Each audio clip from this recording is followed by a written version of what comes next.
Memang konstitusi Kiai harus gitu lah, tamud dan na'inaika.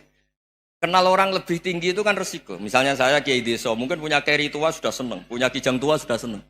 Gara-gara kenal Pak Wahid naik Camry, waduh kok saya kalah itu. Kenal orang itu kan resiko. Mungkin dosen-dosen sini kalau kenal saya di Rembang juga resiko. Di sini gak ada cium tangan, melihat saya dosen, wah gak enak jadi dosen. Jadi memang harus dibatasin. Sekiranya mungkin orang terus, karena latamud dan apa? Ainaika ilham. Kamu jangan sering melihat orang lain yang mungkin secara lahir dapat nikmat yang lebih tinggi timbang Anda. Kalau kamu nggak bisa ngelola hati Anda bisa hasut, Anda bisa dengki. Paling tidak Anda bisa ada syukur. Saya itu sering didolani pejabat. Juga sering melihat pejabat di TV-TV. Naik mobil aja ada yang naikkan. Bahkan kalau wudhu itu anduk aja ada yang bawa. Itu kalau yang nggak kuat, wih naik jadi pejabat. Ya makanya terus konstitusi Kiai itu mengatur, sudahlah, mata kamu itu kamu batasin. Jangan melihat sesuatu yang potensi ya, potensi menjadikan Anda tidak apa syukur. Jadi saya mohon, ini memang konstitusi saya sebagai Kiai, jadi saya, tapi di hati saya tetap akrab. Saya doakan semua untuk UI, untuk semua orang Indonesia kita doakan. Kita ingin semuanya tambah baik, tambah baik. Oke, mohon assalamualaikum warahmatullahi wabarakatuh. Sehingga di beberapa riwayat dijelaskan ada orang yang 500 tahun ibadah, nggak pernah maksiat. Ditanya sama Allah, kamu masuk surga karena apa? Karena ibadah saya ya Allah. Ya sudah, surga kamu 500 tahun saja, karena ibadah kamu 500 tahun. Ini cerita umur-umur orang dulu. Ya Allah katanya surga engkau ini selamanya. Ya kalau yang selamanya itu rahmatku, kalau amal kamu terbatas ya surganya sesuai amal kamu ya terbatas. Ya sudah ya Allah, berarti masuk saya surga saya ini karena fadl engkau, karena anugerah engkau. Itu namanya apa? Diroyah. Diroyah itu satu kajian analisis di mana kita percaya riwayat, tapi kemudian punya logika, punya diroyah. Ini penting supaya tauhid kita ini kuat. Jadi dulu ada orang yang sangat cerdas, namanya Jubair bin Mut'im. Dia saking cerdasnya, juga kaya, juga tokoh, dikirim sebagai delegasi pembebasan Asra Badrin, tawanan Badar. Kemudian pas datang ke Masjid Nabawi, Nabi delalah pas baca Wattur wa kitabim mastur. Sampai pada titik Nabi baca am khuliqu min ghairi syai'in am humul khaliqun.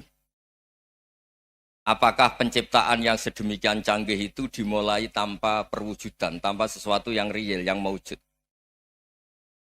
Orang itu langsung bersimpuh, matur, ya Rasulullah saya Islam. Kada qalbi yatir, hampir hati saya, otak saya, pikiran saya itu terbang. Karena logika yang dibangun ateisme misalnya, kalau alam raya ini dimulai dari nihilisme, berarti logikanya apa? Al-adamu yakhluqu maujudan. Alam raya ini kan maujud, maujud itu ada. Kalau yang lebih dulu itu ketiadaan, berarti ketiadaan menjadi sebab kewujudan. Kalau dalam bahasa Arab itu, al-adamu yakhluqu maujudan, sesuatu yang harusnya nggak jadi faktor karena ketiadaan menjadi faktor sesuatu yang nyata. Itu kan nggak masuk akal. Ya kalau alam raya ini ada al-adam sing yasbiku maujudan, berarti alam raya ini al-adamu yakhluqu maujudan, sesuatu yang tidak ada menciptakan yang ada. Dengan logika itu terus kita ngaji. Diajari sama guru-guru kita, sifat dasar Allah itu maujud. Wallahu maujudun qadimun. Terus masuk. Yang harus distatuskan pertama dari Allah itu apa? Maujud, wujud. Karena dengan wujud ini layak menjadi penyebab adanya alam raya ini. Sehingga ketika kita menolak faham nihilisme atau ateisme, faham tanpa Tuhan, tanpa pencipta awal, kita punya diroyah. Bahwa tidak mungkin ketiadaan ini menjadi sebab perwujudan alam raya ini. Yaitu am khuliqu min ghairi syai'in. Masa alam raya ini diciptakan tanpa sebab yang nyata, yaitu wajibil wujud. Siapa itu? Allah Subhanahu wa ta'ala. Begitu juga menyangkut sholawat. Orang boleh beda pendapat tentang redaksi sholawat. Ada yang sholli ala Muhammad, ala Sayyidina Muhammad, Nabi Muhammad. Monggo lah masalah redaksi saja. Tapi setelah dianalisis, Nabi itu Pak Rektor, jadi Nabi setelah Nabi Isa saking dihormatinya sampai dituhankan. juga jadi nabi yang ada cerita masih hangat, orang Yahudi itu bunuh nabi. Jadi yang satu mendudukkan nabi sedemikian tinggi sampai kayak Tuhan, yang satu menjatuhkan nabi sedemikian rendah sampai dibunuh. Kayak apa susahnya jadi Nabi Muhammad SAW. Kemudian dengan gampang Hadaddin agama ini bikin syariat yang bernama sholawat. Redaksinya monggo lah sesuai tradisi masing-masing. Allahumma sholli ala Muhammad, Allahumma sholli ala Sayyidina Muhammad, ala Nabiyina Muhammad, monggo lah. Tapi yang jelas redaksi ini kalau didiroyah dikaji, Allahumma itu Tuhan, Tuhan itu pemberi. Wa Muhammadun wa in jalla qadruh abdun min ibadi. Muhammad apapun tinggi derajatnya tetap berstatus hamba. Sehingga agama ini terjaga oleh syihotus sholawat. Agama ini terjaga oleh redaksi sholawat. Yaitu Allah tetap pemberi sebagai Tuhan yang enggak tersaingi. La syarikalah. Rasulullah Muhammad wa in jalla qadruh. Apapun prestasinya bisa mi'rad, bisa apa saja. Tetap seorang hamba yang butuh muhtajun ila rahmatih. Jika redaksi Allahumma sholli ala Muhammad ini mengukuhkan yang Tuhan tetap Tuhan, hamba pilihan tetap hamba pilihan. Tentu dengan redaksi ini kemudian kita mendudukkan Nabi benar-benar posisi terhormat. Yaitu orang yang paling berhak dapat askat tahiyat, mendapat penghormatan Allah paling tinggi, yaitu Rasulullah Muhammad SAW. Dan itu diulang-ulang oleh Allah. Subhanalladzi asra bi abdi. Status hamba ini diulang. Lagi-lagi ini bernama diroyah. Bernama apa? Contoh ketiga misalnya fihi ayatum bayinatum maqamu Ibrahim. Dulu orang Yahudi itu ada diskusi masif. Syaratnya nabi itu mbah-mbahnya harus nabi, harus keturunan nabi. Kemudian semua nabi rata-rata di Palestina, di Syam. Lalu Muhammadnya asal-usulnya dari mana? Tahu-tahu orang Arab kok nabi, padahal orang Arab itu dulu jahiliyah. Walhasil terus diceritakan, bukti Muhammad ini turunan Ibrahim adalah ada jejak kaki Nabi Ibrahim di dekat apa? Ka'bah. Fihi ayatum bayinatum maqamu Ibrahim. Kalau Nabi Ibrahim pernah di Mekah, artinya beliau pernah meninggalkan turunan yang di Mekah. Itu bernama Nabi Muhammadun sallallahu alaihi wasallam. Itu disebut fihi ayatum bayinatum maqamu Ibrahim. Nah, itu namanya diroyah. Diroyah itu satu perilaku keseharian kita beragama, kemudian tahu logikanya.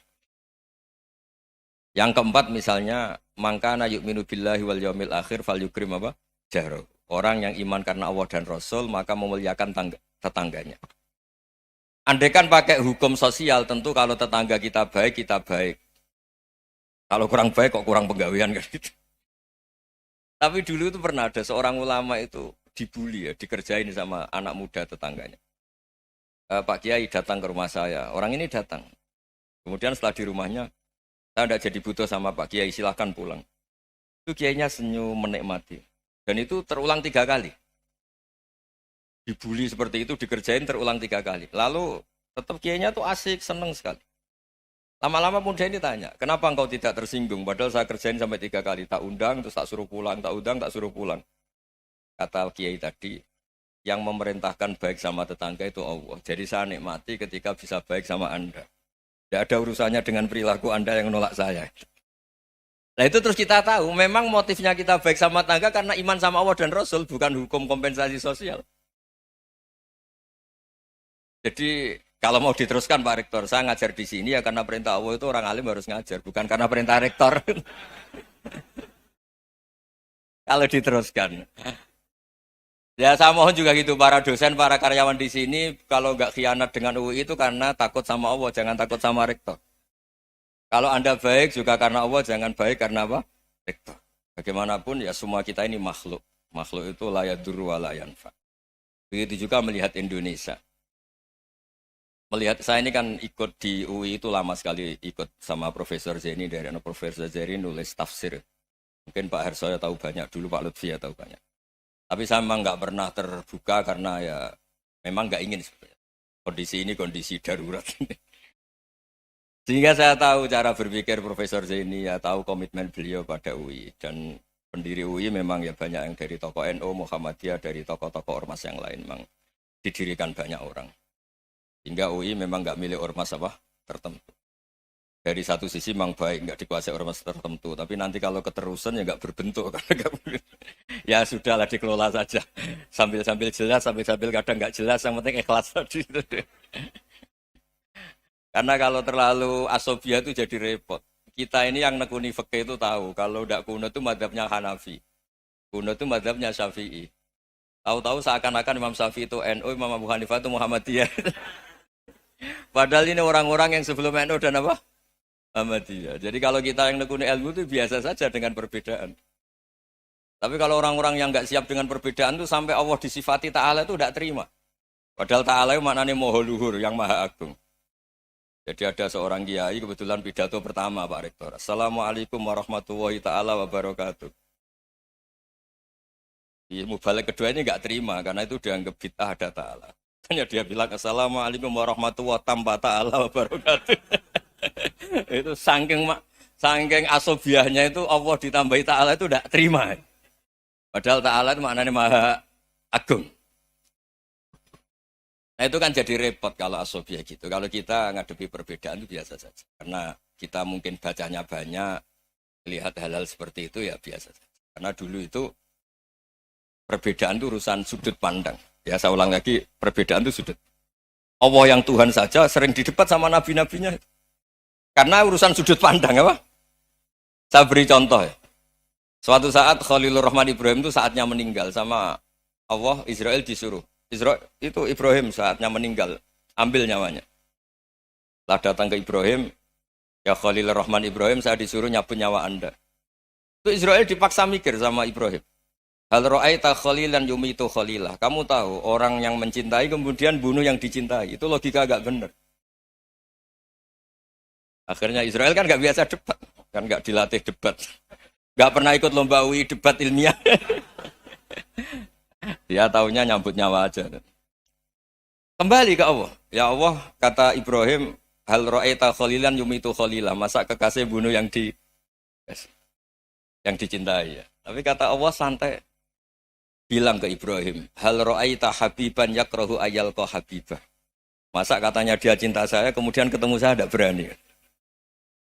Israel mater lagi. Logikanya gini Ibrahim, masa yang dicintai sama yang ketemu yang dicintai nggak berani.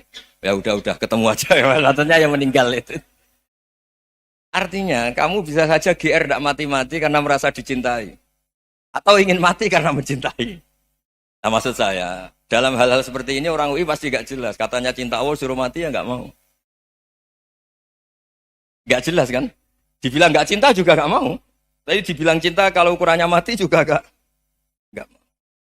Nah, tapi dalam banyak hal gak jelas itu penting Pak Rektor. Penting sekali. Buatan guyon. Saya beri contoh sekian ilmiah, gak jelas itu penting.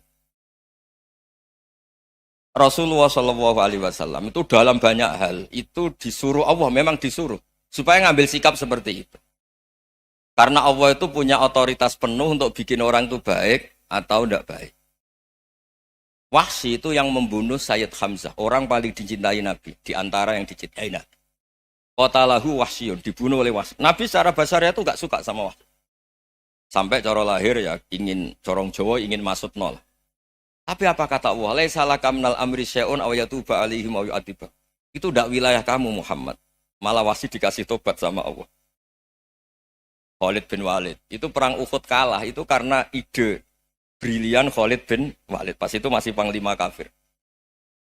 Yaitu pura-pura kalah, ghanimah dilepas, sahabat turun, pasukannya naik, walhasil orang Islam kalah. Khalid bin Walid akhirnya juga masuk Islam. Orang yang secara basariah Nabi itu gak siap. Kebalikannya juga ada. Sa'labah itu orang sampai tempat gelar hamamatul masjid. Ini pas ngaji mesti ingat. Salam. Dia di masjid terus. Setiap habis salam tuh lari. Karena istrinya nyuwun sewu masih berpakaian yang tidak pantas. Kenapa engkau terburu-buru pulang? Pakaian yang dipakai istri saya sekarang saya pakai. Ya pakaian sarung itu kayak Pak Rektor kan fleksibel. Ini khusus mau Ramadan. Tidak akan sarungan terus. Gak usah khawatir. Jadi ini tadi sudah perjanjian. Saya yang kiai celananan, beliau yang rektor pakai sarung. Jadi, iya. Supaya itu barter madhab. Tapi hanya sekali ini aja, bukan. Jadi jangan diharapkan ini jadi tontonan terus-menerus. Dan ini barter madhab. Saya sama Profesor Kores juga sering gitu. Saya pakai sarung yang dihadiahi beliau, beliau pakai sarung yang dihadiahi saya.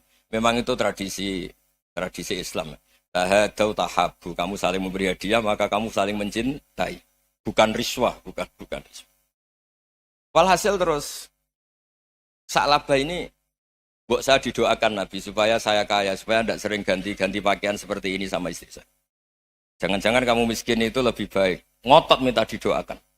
Didoain Nabi kaya, terus lama-lama ninggal sholat, ninggal jamaah. Itu Allah belum tersinggung. Yang mulai Allah tersinggung itu kan, saya sering fatwa di mana-mana, sering memberi saran. Mumpung kamu miskin itu sering sedekah, karena kalau sudah kaya itu tidak bisa. Saya memberi analogi gini. Kalau saya masih santri miskin, punya uang 100.000, diminta guru saya 50 tak kasihkan, padahal itu 50%. Punya 2 kambing kurus, diminta guru saya 1 pasti tak kasihkan, padahal itu 50%. Jadi kalau punya sapi Brahman atau sapi limusin yang harganya itu 100 juta, punya 2, diminta 1 boleh enggak? Enggak boleh. Saya punya motor butut 2, diminta teman saya 1 boleh, tapi kalau Davidson Harley itu enggak boleh. Nah, walhasil itu kalau kita miskin, misalnya kita zaman kuliah atau zaman mondok atau zaman apa saja, punya uang 100.000, nartik temannya sampai 50.000 kan biasa. Tapi setelah 1 miliar, berani enggak kamu kasihkan 500 juta? Sama-sama 50%. Enggak kan? Nah Sa'labah gitu, ketika zakat masih per 40 kambing 1 kambing itu sebenarnya kan masih ringan. 41, 82. Kambingnya itu sudah mabenal jabalen. Barang dihitung zakat karena sudah ribuan, jumlahnya sampai 400 kambing. Banyak lah pokoknya. Terus kata Sa'labah, ini pemerasan. Karena jumlahnya besar. Allah tersinggung karena nabinya dianggap narik zakat itu dianggap khorat, dianggap pemeras.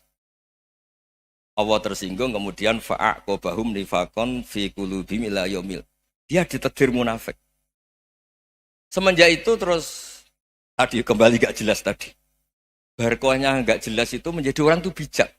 Ini sekarang nakal, jangan-jangan nanti jadi orang baik. Yang sekarang baik, jangan-jangan suatu saat jadi tidak baik. Semua orang introspeksi. Gak ada jaminan kalau kita sekarang baik akan baik terus. Gak ada jaminan kalau kita sekarang buruk akan buruk terus. Sehingga terus banyak kiai-kiai bijak itu memang lahirnya gak tegas.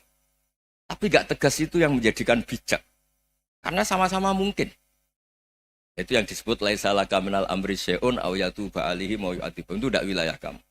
Ketika Allah mengomentari orang munafik juga wa yu'adzibal munafiqina insya'a aw yatub. Bisa saja ada yang diseksa, bisa saja ada yang dikasih tobat. Karena pola yang kita analisis itu semuanya menurut kita. Bukan menurut kemaslahatan orang apa? Banyak. Saya punya sekian contoh cerita. Orang yang sowan kiai baik-baik, mungkin bawa gula atau salam tempel, tidak tahu lah. Itu tidak mesti jadi wali. Tapi Kalijogo yang kenal Sunan Bonang, itu kenalnya itu karena ingin begal. malah jadi wali. Tapi tidak usah dicoba. Umar itu nyari Nabi itu mau dibunuh. Tapi malah tobat jadi orang baik. Jadi ini penting ngaji ya, supaya tidak tegas itu, tidak jelas itu kadang baik. Nah termasuk, saya juga termasuk dia yang milih tidak jelas. Saya sering gojlok gini, Fajar Hadili ini murid-murid saya sering saya gojlok. Kalau semua sistem pendidikan kayak kampus, kayak UII, kayak UIN semuanya, itu sistem yang bagus. Karena tertib, jam kuliahnya jelas, mata kuliahnya jelas.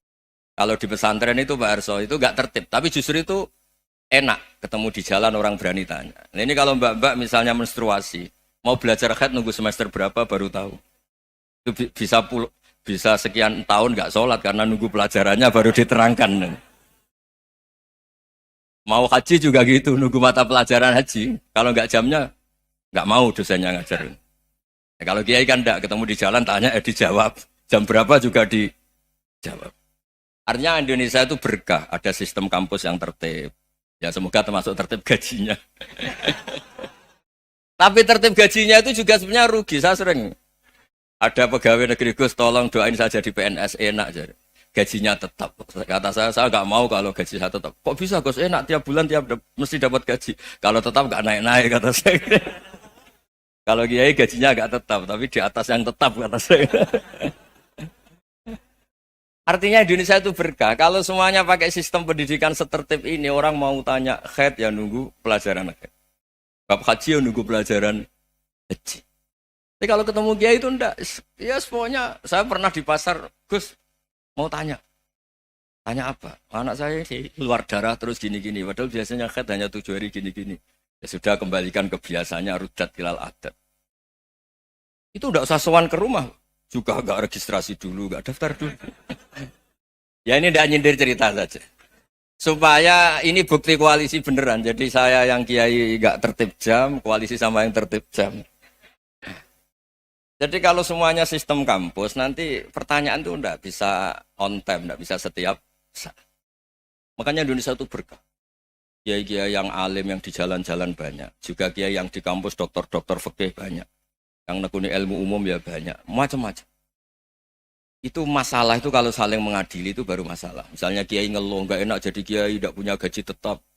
Yang dosen ngeluh, enggak dicium tangannya. Karena memang unik Indonesia itu. Kalau guru fikih kok dosen itu tetap enggak dicium tangannya. Karena pikirannya anak-anak itu wong sudah bayar disuruh nyium. Itu kayak di alam sadar tuh gitu. Kalau kiai itu kan anak-anak enggak bayar itu. Ya opanya cium tangan itu. Makanya kalau kiai-kiai tidak keramat bisa mati karena cium tangannya doang bisa mati itu kiainya. Ya ini cerita. Supaya saling menghormati, saling menghormati. Jadi kalau makanya itu pakar-pakar akhlak ya, pakar-pakar etika peradaban. Itu tertampar betul ketika Nabi urusan ilmu itu mengabaikan itu kalau sudah urusan ilmu. Misalnya begini, ada urusan ilmu, ada mbak-mbak cantik atau ibu-ibu cantik. Itu dalam Islam itu diajarkan jangan sopan-sopan banget. Kata Nabi, karena kekuatan ilmu itu di atas kekuatan akhlak, di atas kekuatan adab. Ya nisa an-nabi lastunna ka ahadim minan nisa. Ini taqaitunna fala takhdu'na bil qaul. Fa yatma alladhi fi qalbihi maradun. Misalnya ada mbak-mbak cantik, menarik, kemudian sopan misalnya sama Pak Fajarin sama dosen-dosen. Monggo binara. Wah itu bahaya pikirannya kemana-mana. Orang yang imannya pas-pasan, wih berarti mau. Maksud saya kalau cantik, menarik, ketemu di jalan, biarin aja dosennya. Mau kemana, biarin aja. Gak usah dihormatin. Kalau dihormatin, Pak mau kemana, sadar no bisa bahaya. Nah, biarin aja. Kalau tanya, Dek ini alamatnya mana? Cari sendiri Pak. Karena hanya dengan cara itu, si Pak dosen ini gak kepikiran. Gak ada orang suka, orang kedus itu gak akan. Tinggal sudah cantik, sopan. Wah bisa pikirannya macam-macam. Itu ilmu. Fala takhdu'na bil qaul. Kamu jangan terlalu lirih kalau ngomong. Fayatma alladzi fi qalbi maradun. Orang yang pikirannya masih kotor pasti berpikir yang negatif. Anda mungkin demi sopan sama dosen Anda. Tapi sejauh mana dosen Anda juga berpikir positif. Itu kan uji iman sama uji nyali. Nah, sama pejabat yang sopan sama kiai mungkin punya Alphard, punya Robicon, punya terus bawa uang banyak. Terus sama kiai cium tangan hormat. Jangan-jangan kiainya yang pikirannya macam-macam. Ini berarti bisa jadi muhibbin potensial misalnya. Nah, saya ini termasuk kiai yang pengagum ilmu. Sehingga saya sama orang yang medit, yang kikir sama saya itu saya senangnya bukan main. Kenapa? Karena kalau orang medit itu gak berhak nuntut. Tapi kalau orang lomo 1 juta minta surga, 2 juta ya minta apa? Surga. Gus, salam template. 200.000 aja kadang minta surga. Tapi kalau yang kikir-kikir ya sudah salaman tok sudah. Gak minta apa-apa, kan dia tahu diri, gak bayar kok minta. Maksud saya, Islam itu luas, dinikmati saja, Pak. Dinikmati saja. Nah itu diroya, maksudnya itu diroya. Diroya itu, kamu tahu aturan Islam itu, kamu harus yakin khairihi wa syarrihi minallah. Semua itu ujian, tapi kemudian dikaji. Makanya saya ini termasuk pengagum Imam Syafi'i. Imam Syafi'i itu dikasih tahu. Ada orang yang di depan engkau cium tangan hormat tuh di luar ngomong-ngomong, ngata-ngatain Anda. Imam Syafi'i tertawa-tawa sowan. Loh, Anda ini dikata-katain di luar kok. Kok enggak kamu anggap munafik malah tertawa. Berarti saya wibawa, di depan saya enggak berani. Dianggap enteng saja. Dibilangin, sebagian orang kampung sini nggak suka sama engkau. Baguslah, ndak akan lu pinjem uang sama saya. Kata. Di mana-mana orang pinjem minta tolong tuh karena seneng. Kalau benci kan enggak.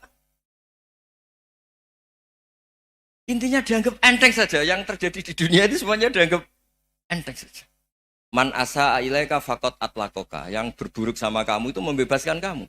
Coba kalau akrab, titip. Ya misalnya akrab sama Pak Fajar. Bilangkan ke Pak Rektor, sangkap tuh jadi guru tetap atau apa kan ribet. Kalau tidak cocok kan nggak minta apa-apa. Makanya hati-hati Pak Rektor sama yang akrab-akrab itu. Itu dulu saya juga nggak paham. Di antara wasiat Bapak yang sering diulang-ulang tuh itu. Suatu saat kamu jadi kiai, ngelola orang nggak seneng tuh gampang. Sudah, situ orang lain. Tapi kalau ngelola orang nggak orang seneng tuh repot. Mintanya aneh-aneh.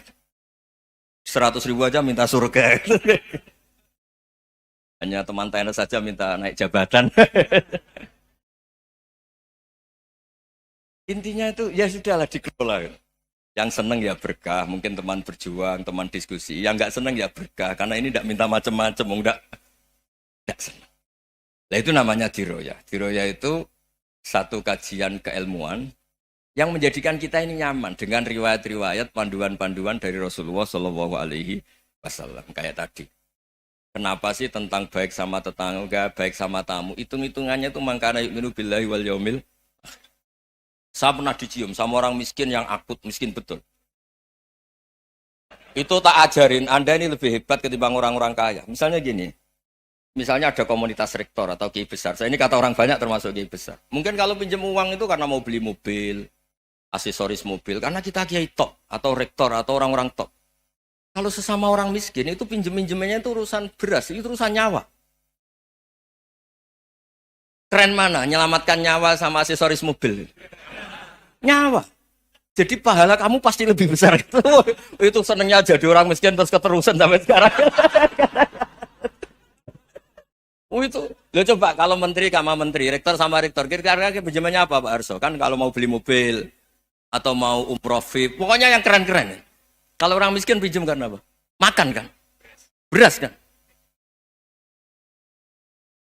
Makanya kalau yang sedang miskin monggo lah kalau ingin teruskan. Maksud saya Islam itu seenak itu. Islam itu segampang itu. Sudahlah yang sedang miskin ya keren. Karena sekali sosial itu urusannya apa? Nyawa. Tapi kalau miskin semua ya Indonesia bisa tutup kan. Ya sudah yang kaya-kaya itu saya menyelamatkan Indonesia karena bayar pajak yang menjadikan Indonesia berjalan. Tapi ya dipakai yang benar. Nah, begitu seterusnya. Ada kiai miskin cerita ke kita. Terus enak jenengan alim, terus punya santri banyak, bisa ngajar di mana-mana. Saya bilang, hebat kamu. Dia hidup di daerah tertinggal. Itu yang diajarkan kan hanya tauhid. Kan nggak mungkin desa tertinggal baca fikih perbandingan madhab. Kan nggak mungkin. Kalau yang kayak Pak Fajar, Pak Sadali kan nggak mungkin. Fikih perbandingan apa? Madhab. Menyorot madhab dunia. Gaya engke-engke itu kan nggak mungkin. Tapi pertanyaannya, yang menyelamatkan masuk surga itu tauhid apa perbandingan madhab? Tauhid. Ini hanya mengajarkan fardu kifayah sunat-sunat. Ini Anda mengajarkan fardu ain. Surganya dulu kamu. Oh terus senangnya jadi kayak gitu. Karena yang diajarkan apa? Tauhid. Sementara kita yang gaya-gaya ini. Ajarkan perbandingan apa? Madhab, studi banding ke Al-Azhar kemana-mana. Ini enggak, tauhid. Dari orang nyembah pohon jadi nyembah Allah Ta'ala. Keren enggak? Keren. Jadi terus kiki sama saya senangnya bukan karena tak bela. Tapi ada yang agak kurang ajar tanya saya. Kalau itu hebat kenapa Gus gak mau jadi kayak gitu? Waduh. Wah ya repot kalau pertanyaan. Terus tak jawab. Kalau saya jadi kayak gitu, kamu ngangsu ilmu dari mana coba? Ya dari jenengan. Ya kalau sama gobloknya ada bisa. Ya sudah Gus aja yang jadi kayak besar. Maksud saya, ya sudahlah kita begini seperti yang saya ajarkan di sini, saya sarankan supaya orang itu tahu. Nah, ini namanya diroyah, apa? Makanya kata Imam Ghazali itu kalau kamu ingin sopan gampang melihat anak kecil, wa aqallu minni dzamban, dia dosanya lebih kecil. Karena masih kecil kan, tentu secara dosa enggak banyak. Kalau melihat orang yang tua, wa aktsaru minni ibadatan, dia tentu ibadahnya lebih banyak karena umurnya lebih Sehingga terus semua orang lain tuh di depan kita itu hebat. Ya semua orang lain sama misalnya Pak ini rektor, Pak Fathul Wahid rektor. Tanggung jawabnya lebih banyak, berarti pahalanya lebih banyak. Tapi sama, ketika melihat Nyon Sewu, melihat pegawainya yang secara lahir di bawahnya, ini tanggung jawabnya nggak banyak, pasti salahnya juga enggak. Itu yang diajarkan Rasulullah SAW, sehingga enak lah. Tapi kalau kita melihat orang lain selalu salahnya, itu pecundang. Allah saja tidak seperti itu kan, amal baik ya ada khairan, amal buruk ya ada saron, semuanya dilihat oleh Allah Subhanahu wa Ta'ala. Saya tuh punya teman Gus, agak beling, agak seenaknya. Dulu miskin. Wah itu seenaknya betul. Kayak kenal Tuhan sudah. Tak tanya, kenapa kamu seenaknya? 1 bulan tuh labanya bisa 200 juta sampai 500, sampai 1 miliar. Saya itu Gus, setelah duha itu perkembangannya bagus. Duha, sholat duha itu. Saya pernah miskin kan kata apa? Ingkana rizki fisama apa? Wa ingkana qalilan ya kalau fisama fa anzilhu terus wa ingkana qalilan fakasirhu kalau sedikit perbanyak. Ini trennya sudah benar semua. Nah, wa ingkana apa ya haroman fatahirhu. Kalau haram yang kau sucikan. Makanya saya seenaknya kalau qalilan sudah fakasiru paling trennya yang enggak benar juga fatahiru kata Mas. Dia yakin kalau yang enggak benar-benar sudah disucikan Allah karena yang lain-lain sudah dari miskin sudah kaya, qalilan sudah fakasiru, paling yang haroman juga sudah fatahiru gitu. Tak tanya. Lah kamu kok tahu? Polanya sudah ada Gus karena sang qalilan. Kamu sembrono sama Tuhan kok begitu kan. Tapi apapun itu seneng saya. Seneng saya sering salah teh, makanya saya mohon yang sekarang miskin, sedang miskin itu ya ndak usah nyesal banget-banget. Kalau ingin kaya monggo lah, namanya orang juga ingin. Ya, tapi Anda harus bangga. Sosial antar kalian adalah urusan nyawa dan itu pahalanya luar biasa. Supaya kita, nah yang kaya-kaya juga boleh GR lah karena pembayar pajak. Dan itu bisa menyelamatkan apa? Indonesia Raya. Begitu seterusnya. Itu yang diajarkan Nabi, antawadhu hatta la yabghiya ahadun ala ahadin. Kamu semua harus tawadhu sehingga antar kalian tidak saling tidak sopan, tidak saling liar, tidak saling mendolimi. Termasuk tadi sikap gak jelas tadi. Orang dolim yang sekarang dolim bisa saja tobat, yang sekarang soleh bisa saja nanti. Semuanya tuh mungkin. Kita diajari ya muqallibal qulub tsabbit qalbi ala dini. Jadi keliru kalau kita dalam banyak harus tegas gak mesti. Al halalu bayyinun wal haramu bayyinun. Tapi ada wa bainahuma umurun mustabihat. Ada yang wilayahnya itu abu-abu. Misalnya ada perempuan cantik misalnya, contoh paling gampang. Kalau kamu ajari secara serius, kamu bisa aja tergoda jadi fitnah. Jadi kalau orang soleh gak berani ngajarin, kemudian digunakan orang fasik, malah menjadi orang nakal, kita juga tanggung jawab. Kamu mau tegas gimana? Wilayahnya sama-sama mungkin. Wilayahnya sama-sama mungkin. Yang dekat pejabat mungkin terkontaminasi KKN. Tapi kalau pejabat gak dekati orang soleh, punya perilaku yang gak soleh, yang repot juga Indonesia kan.